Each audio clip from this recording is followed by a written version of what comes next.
This week we have several questions regarding complex migraines, hemiplegic migraines, and also occipital neuralgia. So that's what we're talking about today. These different types of headaches and migraines and what you can do to help them. Hi, I'm Dr. Beth, osteopath here at Melbourne Headache Solutions. It is an absolutely glorious day outside today, so thank you so much for joining me. If you're there, say hi, drop a comment below, and also if you've got any questions in regards to these types of headaches and migraines or any other types, drop a comment below, give me a question, and I'm more than happy to answer them. So, complex migraines, what is it? Basically, it's a term that we don't really use anymore, but essentially it means that the aura phase of a migraine is extending on for a long period of time and is overextended. And basically, a hemiplegic migraine is one of these types of migraines. So it's a subclassification of a complex migraine.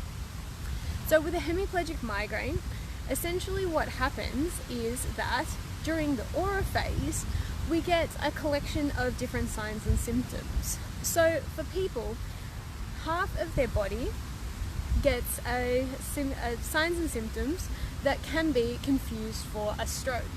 So famously, there was a news presenter, I believe it was on Channel 9, where she was presenting a news story, and then all of a sudden she started having garbled speech. She got a loss of sensation in her face. Her face started drooping, and then all of a sudden she collapsed. And now everybody was really concerned that she had a stroke, as of course you would be. But after being investigated, it was found out that she was having a hemiplegic migraine, which thankfully that's what it turned out to be. But when you're having these, particularly for the first time, they can be absolutely terrifying. And of course, subsequent attacks can be very scary as well. So, if you do present with signs and symptoms like this, it is very important that you do go and get investigated to make sure that it's not a stroke. But once it has been cleared that it wasn't a stroke, and if it is diagnosed as a hemiplegic migraine, then there are really positive things that can be done to help this. So, what can be done? We can treat it, which is really fantastic. So for a lot of people, the top part of their neck is the culprit. Okay, so things like trauma, so having car accidents, or if you've fallen over and hit the back of your neck, if you've had concussions and those sorts of things, they can lead to damage or dysfunctions in the back part of your neck. Or something as innocuous as bad posture, so leaning your head forwards, looking down for long periods of time can even lead to these sorts of symptoms. So the signs and symptoms of a hemiplegic migraine, as we spoke about before, then you can get slurred speech, you can get the drooping of the face, you can get pins and needles down one side of your body, so the face, the arm, the leg, and you can also lose control over that side of the body as well. And in extreme cases, you can also lose consciousness. So you can understand why they can be really scary. These can come with and without pain as well, so that's why some people it can get a bit confused as to whether it is actually a migraine or not. So those ones are hemiplegic migraines, and yes, we do see these quite a lot in the clinic, and yes, we do treat them, so that's a really positive sign. There is treatment for them available. So the next one that we're talking about is occipital neuralgia.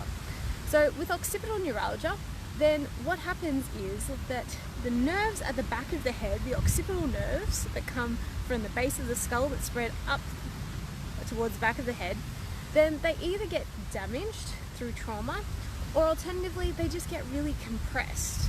And so the nerves around here are constantly firing. They're constantly firing, getting irritated, and therefore they lead to this nerve pain that shoots up the back of the head, which can be exquisitely tender and exquisitely painful.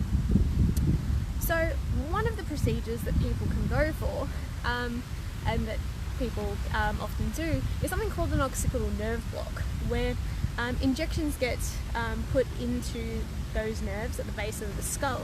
Now sometimes they're successful and sometimes they're not, and when they're not successful, then people go, I don't know what to do. So if you have gone through this type of procedure and you're not sure what to do, or alternatively injections in the back of the head sound awfully scary, again, this is something that we see in the clinic all the time and we manage, because if they're getting compressed around the base of the skull, then what you need to do is you need to decompress them, you need to treat them, and you need to treat them in a very thoughtful manner. And when you do that, often you see significant changes, significant results, and then you don't get that sharp shooting pain up the back of the head anymore, which is wonderful. So those are hemiplegic migraines and occipital neuralgia, and so we do see a light at the end of the tunnel for both of these conditions.